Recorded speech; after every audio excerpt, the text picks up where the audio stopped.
Salutare internet și bine v-am regăsit! Astăzi avem la review Galaxy A02s, un telefon din segmentul entry level cu câteva specificații foarte similare cu modelul Galaxy M11 lansat anul trecut în luna mai. Acesta este lansat în ianuarie 2021 și împrumută puțin din liniile de design a seriei 20. Galaxy S20, Galaxy A02, telefonul se află în segmentul entry level și haideți să vedem ce poate să facă și de ce l-am cumpărat sau dacă l-am cumpărat în favoarea lui M11 lansat anul trecut.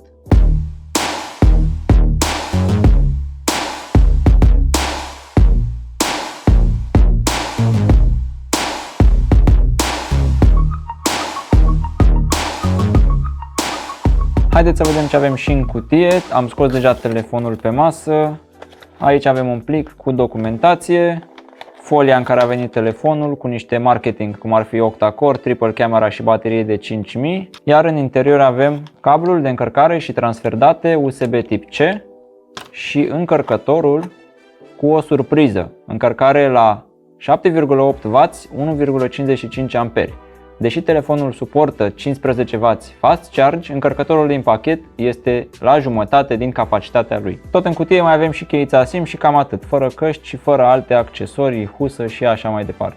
La prima vedere, telefonul îți dă o senzație similară cu Galaxy M11, cu o grosime și o greutate asemănătoare, însă pe spate avem un design diferit.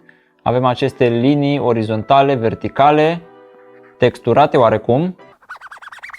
Și ce lipsește este senzorul de amprentă, așadar telefonul are deblocare facială cu PIN sau parolă, fără amprentă pe laterală sau pe partea din spate. Ecranul este de 6,5 inch HD+ IPS 1600 x 720. Telefonul este construit din plastic, atât pe partea din spate cât și rama, este practic un unibody. Ecranul este din sticlă, pe partea din spate avem și un camera bump micuț, ce încorporează 3 camere și un blitz. Protecția camerelor este din sticlă totuși, iar pe partea din față avem o cameră selfie. În partea de jos avem ufa jack, un microfon, portul de încărcare și difuzor.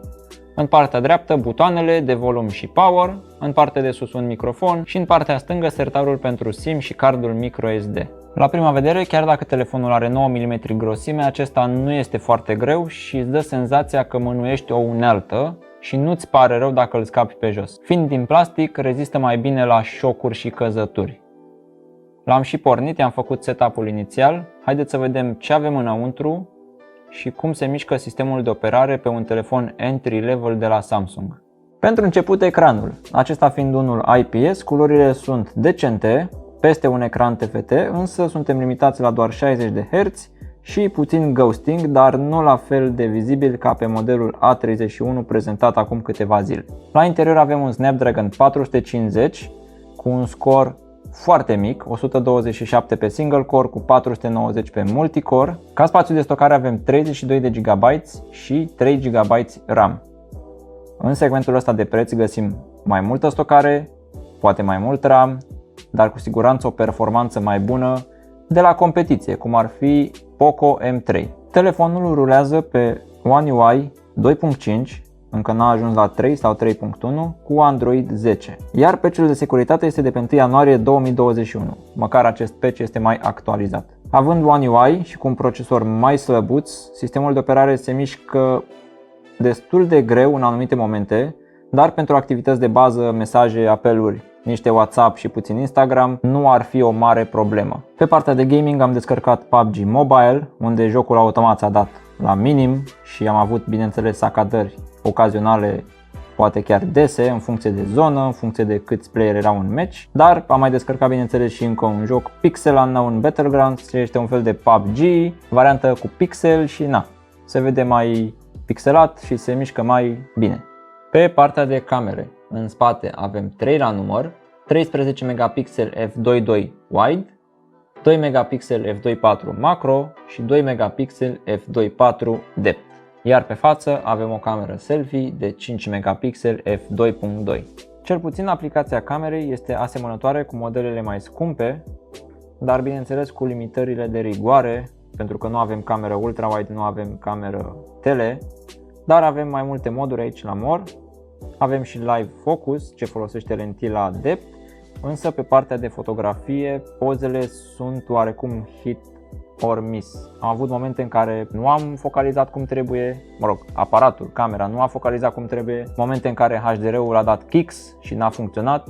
Așadar, pentru a face un cadru, uneori trebuie să tragi chiar 2-3 poze și să o alegi pe cea care îți place. În rest, culorile standard, contrastul standard, poate saturația puțin mai mare, dar ăsta este efectul Samsung în fotografie. Și în concluzie, pentru fotografii banale, pentru fotografii de bază, la un text sau la un peisaj rapid, este ok. Dar din nou, competiția oferă mai multe în același preț. Unul dintre capitolele la care mă așteptam să nu se descurce foarte bine este audio, însă nu este chiar așa de rău.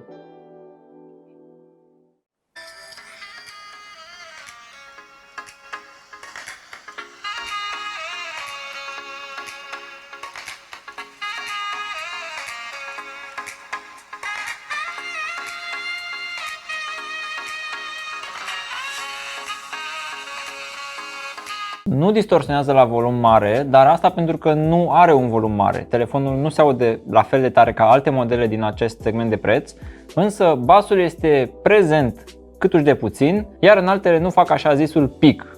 Nu distorsionează, însă pentru că ecranul la 6.5 inch este HD+, chiar dacă este IPS, este destul de pufos, iar experiența vizuală nu este tocmai optimă. Trecem peste iconițele pufoase, peste interfața pufoasă, însă dacă te uiți la un videoclip, la 6.5 inch ai să observi diferența față de un ecran HD+ și un ecran Full HD+.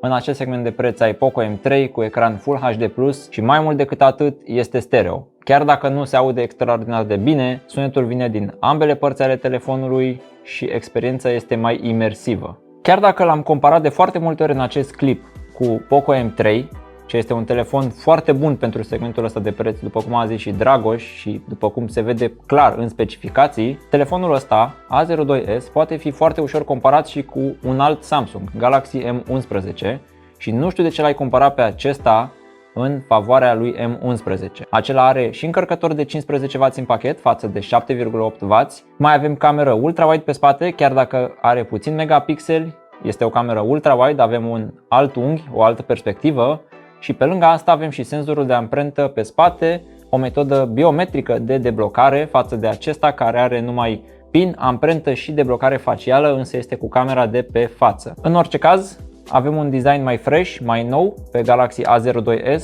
față de M11, dar pe câtă lume interesează asta, cel puțin în segmentul ăsta de preț, oricum cel mai probabil o să-i pui o husă, dacă nu transparentă, o să fie o husă mată și se va ascunde tot designul. Dar cam atât pentru astăzi, cam atât despre Galaxy A02s. La finalul zilei cred că am aflat și de la ce vine S, de la scump, pentru că nu știu ce face Samsung de scoate telefoane pe bandă rulantă. Până data viitoare, lăsați-vă comentariile în secțiunea de mai jos, păreri despre acest telefon, iar în descriere găsiți link de unde îl puteți achiziționa și cam atât.